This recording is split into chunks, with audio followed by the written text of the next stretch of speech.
Morning student, हम first equation of motion पढ़ चुके थे जो कि थी v equals to u plus a t. ठीक है, v क्या होता था? Final velocity. v क्या होता था? Final velocity.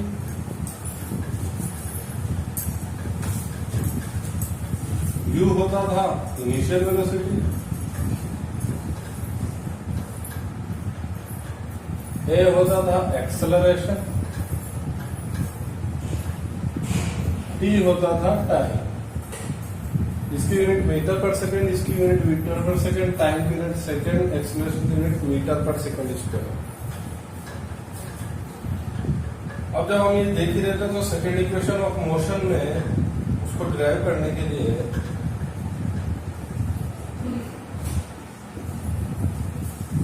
S distance is equal to क्या होता है? एस डिस्टेंस या डिस्प्लेसमेंट जो भी मान लो,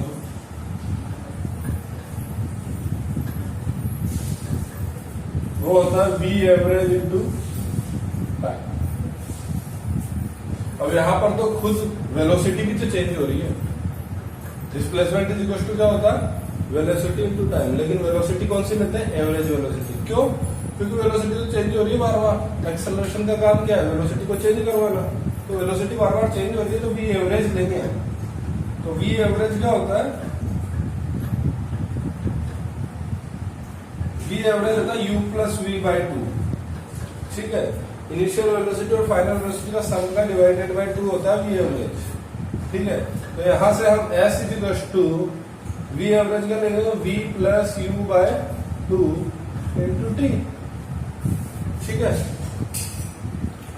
अब इसको डिराइव करने के लिए आगे चलते हैं हम।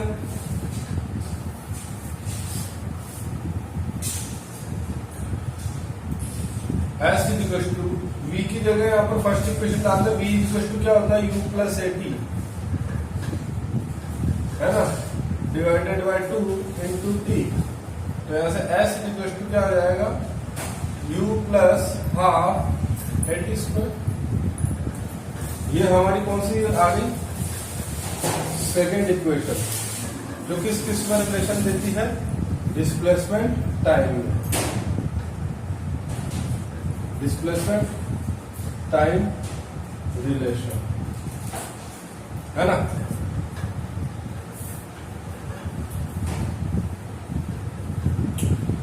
उसके बाद हम बात करते हैं थर्ड इक्वेशन ऑफ मोशन, जिसको क्या बोलते हैं?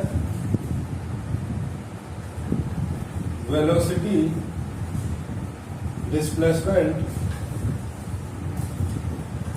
रिलेशन, है ना। देखो होता क्या? फर्स्ट इक्वेशन है v equal to u plus a t. Second equation है s equal to u t plus half a t square. यहाँ पर ये टी है प्लस साइन है। ठीक है, यू टी प्लस टी अंदर हुआ यू टी, टू यू हो गया, टू यू में टी मल्टीप्लाई होगा, टू से two divide u t plus half a t square. ठीक है,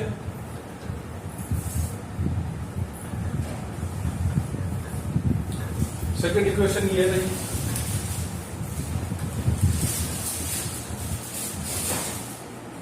अब हमें वेलोसिटी और डिस्प्लेसमेंट रिलेशन चाहिए, यानी कि टाइम को हटाना पड़ेगा। यानी कि टाइम को कैसे हटा सकते हैं?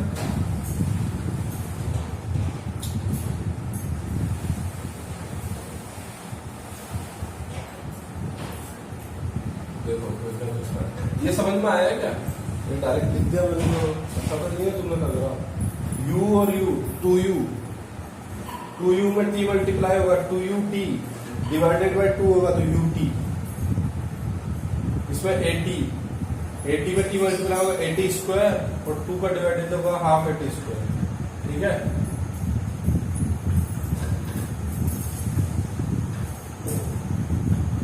हम ऐसा करते हैं, स्क्वायर कर देते हैं फर्स्ट का, स्क्वायरिंग फर्स्ट।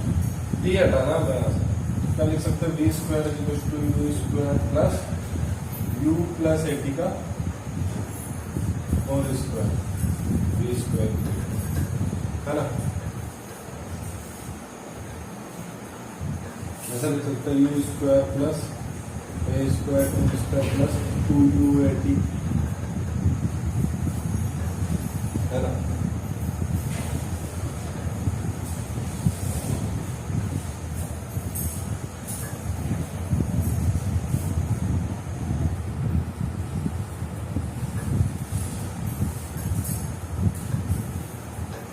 एटी कॉमन लो तो क्या हो जाएगा 80 प्लस 2u,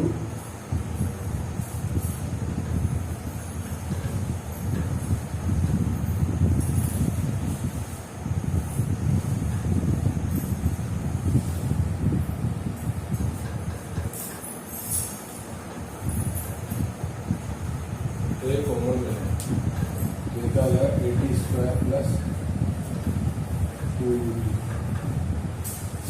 है ना।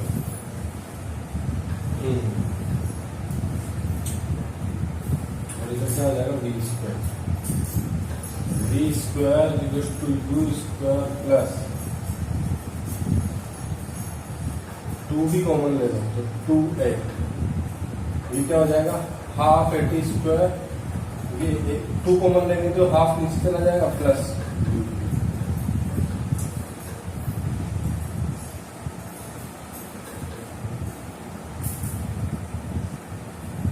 तो यूटी प्लस हाफ 80 स्क्वायर को क्या लिख सकता है s b square equals to u square plus 2s। ये हो गई हमारी थर्ड इक्वेशन ऑफ मोशन, ठीक है।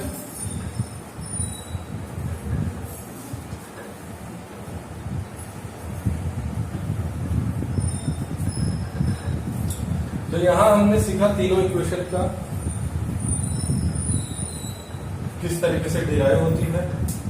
डेरिवेशन भी आपको आना चाहिए क्योंकि डायरेक्ट क्वेश्चन आ जाता है derive the third equation of motion, तो ये थर्ड इक्वेशन है। Derive the second equation of motion, नाम से आ जाता है कि वेलोसिटी डिस्प्लेसमेंट रिलेशन निकालो, ठीक है। तो ये इक्वेशन ऑफ मोशन कब लगती है जब आपकी वेलोसिटी क्या हो एक्सेलरेटेड, यानी कि यूनिफॉर्म एक्सेलरेटेड मोशन, यानी कि a is not equal to 0, a is not equal to 0 और क्या होना चाहिए यूनिफॉर्म होना चाहिए, a क्या होना चाहिए कांस्टेंट फिक्स, तब आपके पास ये तीनों अवेलेबल होती है v equal to u plus a second v square sorry s equal to ut plus half 80 square v square equal to u square plus 2s और यूनिफॉर्म मोशन, यूनिफॉर्म मोशन यानी कि velocity क्या होती है constant, यानी कि speed क्या रहती है कांस्टेंट, तो आप लगा सकते हो speed equal to distance upon time. तो कौन सा फॉर्मूला कब यूज करना है आपको पता होना चाहिए। यूनिफॉर्म स्पीड है तो स्पीड फिक्स है तो डिस्टेंस अपॉन टाइम। अब यहाँ पर एक्सेलरेटेड मोशन है, एक्सेलरेशन है यानी कि वेलोसिटी में चेंज है, वेलोसिटी में चेंज है तो आप यहाँ स्पीड कौन सी लिखेंगे नहीं लिख सकते क्योंकि बार बार चेंज हो रही है। तो आप ये तब लगाओगे जब यूनिफॉर्म मोशन दिया होगा, जब एक्सेलरेटेड मोशन हो यानी कि नॉन यूनिफॉर्म, इसको ये भी बोल देते हैं non uniform, non uniform accelerated motion, है ना, नॉन यूनिफॉर्म मोशन या फिर uniform accelerated motion. Non uniform motion दिया हुआ होगा तो एक्सेलरेशन कांस्टेंट दिया होगा, एक्सेलरेशन कांस्टेंट दिया होगा तो आपको ये तीनों रिलेशन यूज करने हैं। और हमेशा यहाँ पर देखो initial velocity, final velocity, time और एक्सेलरेशन, 4 अननोन है, 4 में से 3 वेरिएबल वो देगा, एक आपसे पूछ ले। इसमें देखो 1 2 3 4 4 अननोन, 4 में से 3 देगा, 1 पूछ ले। कुछ भी स्किप कर सकता है, डिस्प्लेसमेंट पूछ सकता है, इनिशियल वेलोसिटी पूछ सकता है, टाइम पूछ सकता है, एक्सेलरेशन पूछ सकता है। इसमें भी 4 है। तो कुल मिलाकर आपको ये जज करना है कब क्वेश्चन आता है तो क्या क्या चीज गिवन है, कौन सी चीज गिवन है, तो पहले लिख लेना कि इतने वेरिएबल गिवन है, तो इतने वेरिएबल फिर देख लेना कौन सी इक्वेशन लगेगी। पहली नहीं लग रही तो दूसरी लगेगी, दूसरी नहीं लग रही तो तीसरी लगेगी। ये आपको पता होना चाहिए कि क्या है। ठीक है,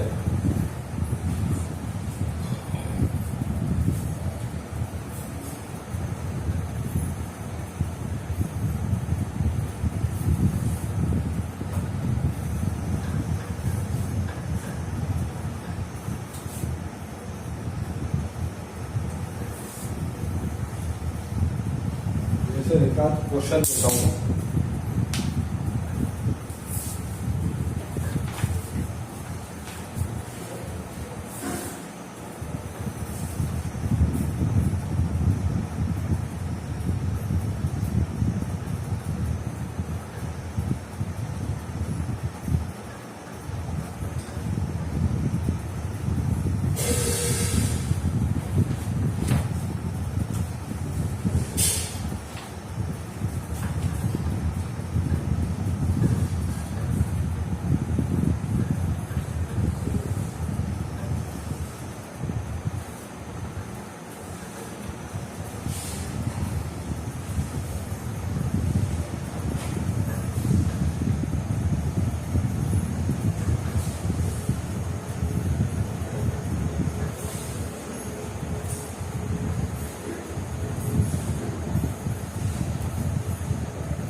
देखो एक question, the driver of a train travelling at 40 metre per second, the driver of a train travelling at 40 metre per second, यानी कि इनिशियल वेलोसिटी कितनी है 40 metre per second, applies the brake as train enter a station, यानी कि जैसे station पे train enter होती है वो ब्रेक अप्लाई करना स्टार्ट कर देता है। The train slow down at a rate of 2 meter per second square, यानी कि एक्सेलरेशन दे दिया कितना 2 meter per second square. Break लगा रहा है यानी कि वेलोसिटी का अपोज कर रहा है, एक्सेलरेशन क्या है नेगेटिव में, क्योंकि ट्रेन रुकने वाली है, कोई इंक्रीज नहीं हो रही उसकी स्पीड, तो एक्सेलरेशन क्या होगा negative. The platform is 400 meter long, will the train stop in time, यानी कि डिस्प्लेसमेंट यानी कि प्लेटफॉर्म की साइज कितनी है, प्लेटफॉर्म की लेंथ कितनी है 400 मीटर। वो बोल रहा है will the train stop in time, question ये है will the train stop in time, यानी कि वो जिस तरीके से ब्रेक लगा रहा है उस तरीके से एक्सेलरेशन कितना है -2 मीटर पर सेकेंड स्क्वायर, यानी कि इसकी चेंज होने की वेलोसिटी कम करने के फैक्टर क्या है -2, यानी कि 40 है, नेक्स्ट 38 मीटर पर सेकेंड होगी, फिर 36 होगी। तो ऐसा करते करते क्या वो उस 400 मीटर लॉन्ग जो प्लेटफॉर्म है उसके आगे जाके रुकेगा या उससे पहले रुक जाएगा, इसीलिए will the train stop in time पूछ रहा है। तो आपको U दे रखा है, A दे रखा है, S दे रखा है, क्या पूछ लिया टाइम, कौन सा रिलेशन लगाओ v square equal to u square plus 2s, है ना, वो लगाया जाएगा क्या, लेकिन हमें क्या चाहिए टाइम। क्या v square equal to u square plus 2s में टाइम है नहीं, v equal to u plus 80, v final velocity हमें पता है, फाइनल वेलोसिटी की रुकनी है ना, उसको रुकना है,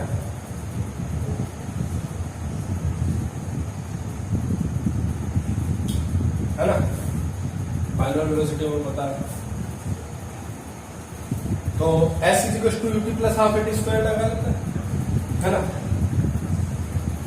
तो फाइनली रुकेगी वो वो तो बात ठीक है, लेकिन एस दिया हुआ है, यू दिया हुआ है, ए दिया हुआ है, टी निकालना है, तो S equal to UT plus half T. तो S equal to UT plus half T square. S कितना है 400, यू कितना है 40 है, टाइम नहीं पता, प्लस हाफ एक्सेलरेशन -2 है, टी स्क्वायर। ये कितना आ गया,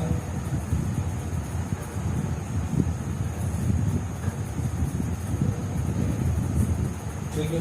ये कौन सी इक्वेशन है, क्वाड्रेटिक। यहां से आप टाइम निकालो,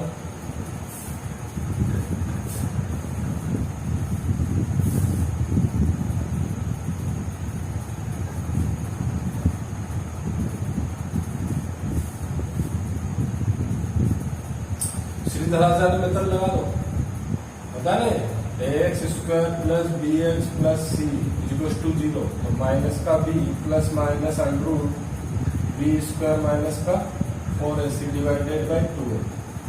तो यहाँ पर a क्या है -1 a है, तो ये क्या हो जाएगा माइनस का 40 प्लस माइनस बी स्क्वायर यानी कि 1600 माइनस 4, a कितना है -1 तो प्लस हो जाएगा, c कितना है 400, तो 400 इंटू 4 यानी कि 1622 डिवाइडेड बाय माइनस का 2, ठीक है।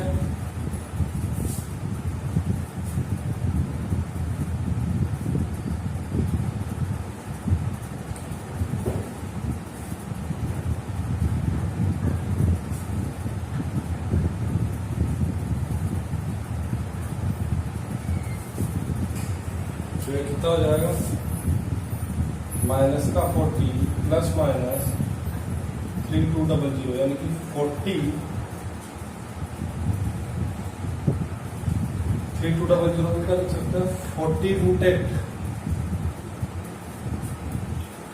डिवाइडेड बाय -2, ठीक है।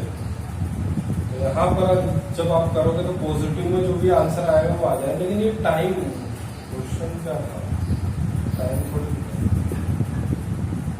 Will the train stop in time, तो इसका डिस्प्लेसमेंट हमें ध्यान, एक मिनट इसको इस तरीके से भी कर सकते हैं, v square equal to u square. ये तो इससे टाइम निकल रहा है, मैं टाइम नहीं निकाल रहा हूँ, पूछ रहा है कि इस टाइम में रुकेगी या नहीं, आगे निकलेगी या पीछे निकलेगी, तो हमें एस निकालना है ना।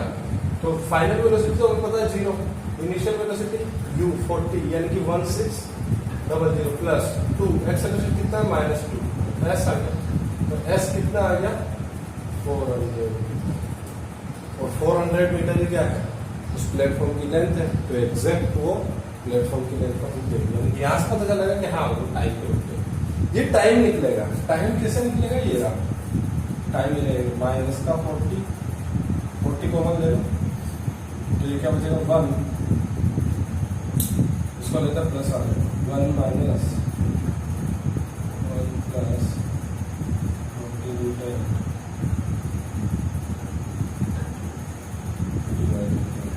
तो ये टाइम निकला, ठीक है। इस तरीके से टाइम ले रहे हो बताओ, हालांकि टाइम उसने पूछा नहीं है, टाइम बड़ा कॉम्प्लिकेट आया,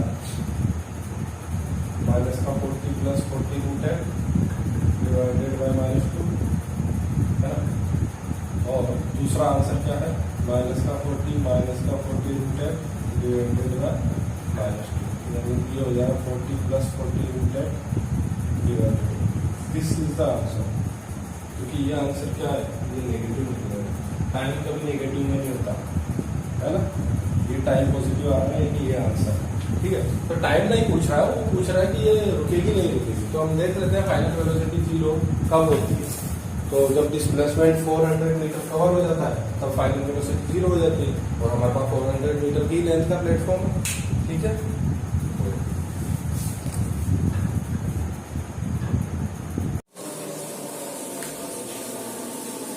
नेक्स्ट क्वेश्चन पर आते हैं हम।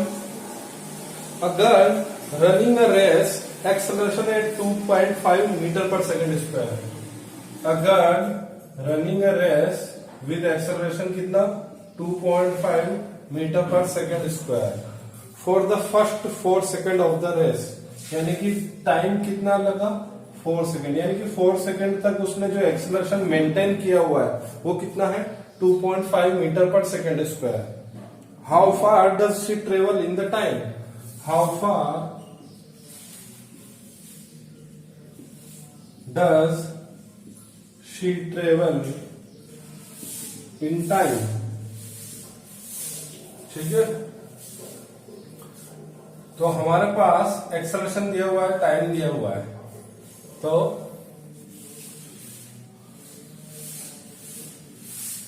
यहां पर इनिशियल वेलोसिटी कुछ नहीं दी हुई है तो कितनी होगी 0, है ना। स्टार्टिंग उसने 2.5 से की, तो s equal to UT plus half T square लगा दो।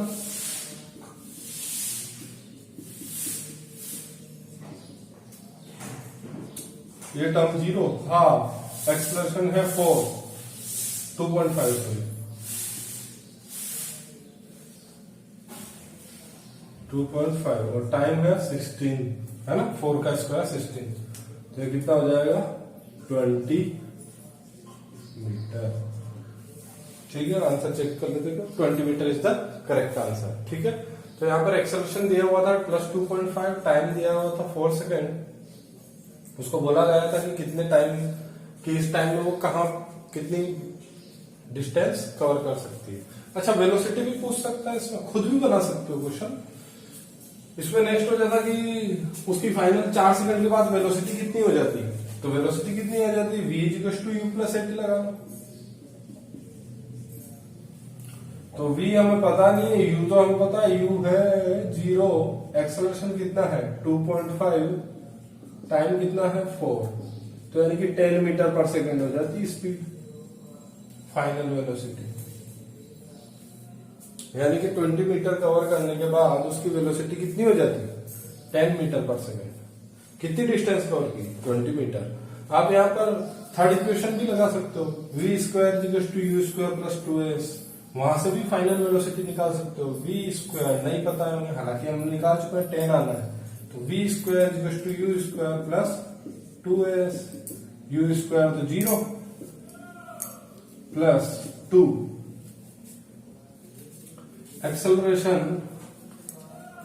एक्सेलरेशन है हमारा 2.5 और डिस्प्लेसमेंट कितना है 20, तो यहां पर कितना हो जाएगा 2 2 जा 4 इंटू 25, है ना। 4 इंटू 25 कितना हो जाएगा 100, तो यानी v square equal to 100, v square equal to यानी कि v इक्वल टू कितना 10, सेम आ गया। यानी कि आप तीनों इक्वेशन को आपस में एक ही क्वेश्चन में यूज कर सकते हो। कौन कितने टाइम पर कहां पहुंचा है, कितना उसको टाइम लगेगा, कितना उसने डिस्प्लेसमेंट कवर किया है, कितनी उसकी वेलोसिटी रहेगी, इनिशियल वेलोसिटी क्या है, फाइनल, बहुत सारी चीजें आप घुमा खुद क्वेश्चन डेवलप करके खुद क्वेश्चन बना सकते हो और क्वेश्चन कर सकते हो, ठीक है। तो यहां से भी आंसर हमारा सही आया, यहां से भी 10 आया, यानी कि correct answer.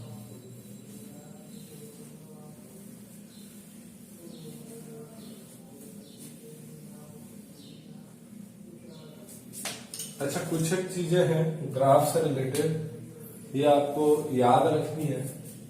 First, slope of distance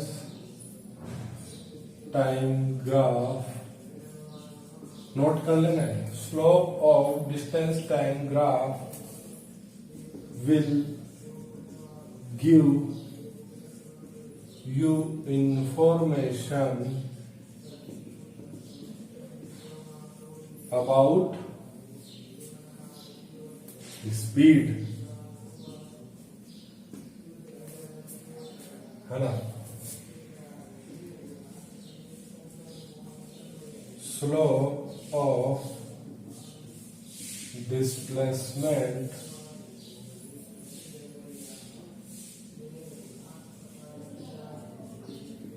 time graph cell will give you information about velocity. Third, velocity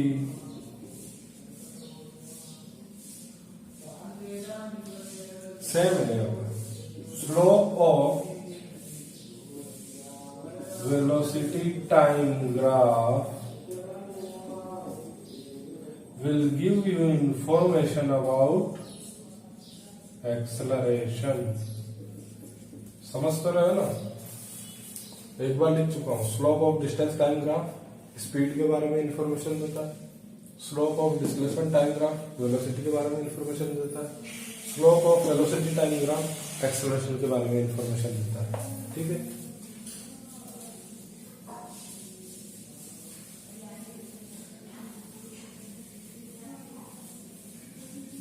ये 5 बातें आपको याद रखनी. 3 हो गई. 4, area of velocity time graph will give you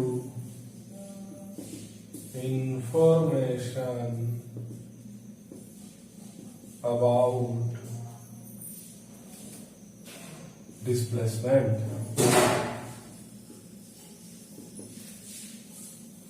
Fifth, area of, अच्छा यहां पर स्पीड टाइम आ जाता तो डिस्प्लेसमेंट की जगह क्या आ जाता? डिस्टेंस, है ना? 1 मिनट.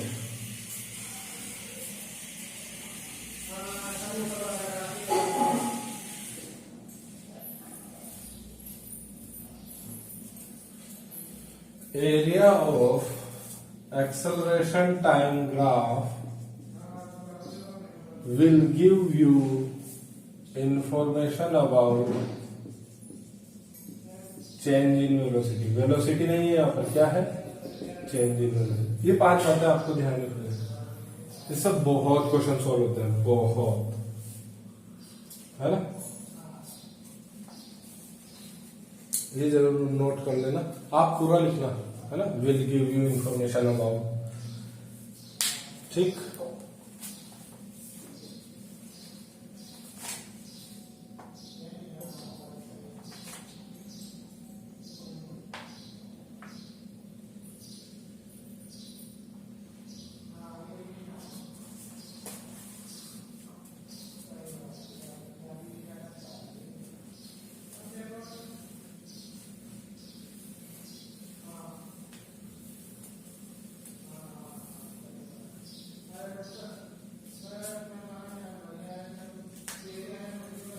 क्वेश्चन करते हैं, उसके बाद फिनिश करते हैं, है ना? आगे का नेक्स्ट टाइम रहेगा.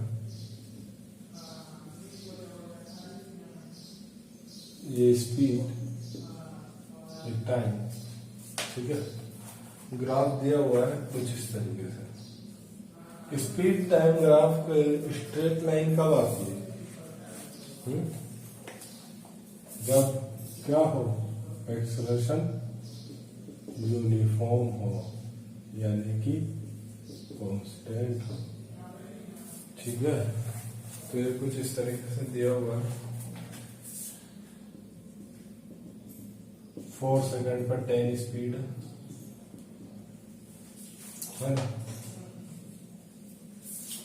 20 पर 8 है ना? स्पीड किसमें चलती है? मीटर पर सेकंड, टाइम सेकंड. अब पूछ रहा है find the acceleration and distance cover by the particle in first 8 second. Find the distance and acceleration in 8 second.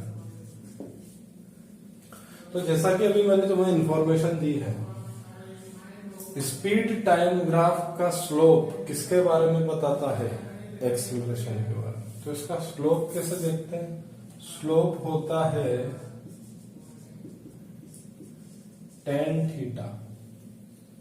tan theta होता है y/x, है ना। तो यानी कि ये रहा tan थीटा, ये हो गया y, ये हो गया x। ये y कितना है 20, ये x कितना है 8, यानी कि 20/8, 10/4, 5/2 प्लस 2.5 मीटर पर सेकेंड। ये एक्सेलरेशन आ गया। आई चीज समझ में। अब तुमको पूछा जाए डिस्टेंस, तो स्पीड टाइम का एरिया क्या देता है, डिस्टेंस। तो इसका एरिया देख लो, ये एरिया आपको निकालना आना चाहिए। ये एरिया कितना होगा, ये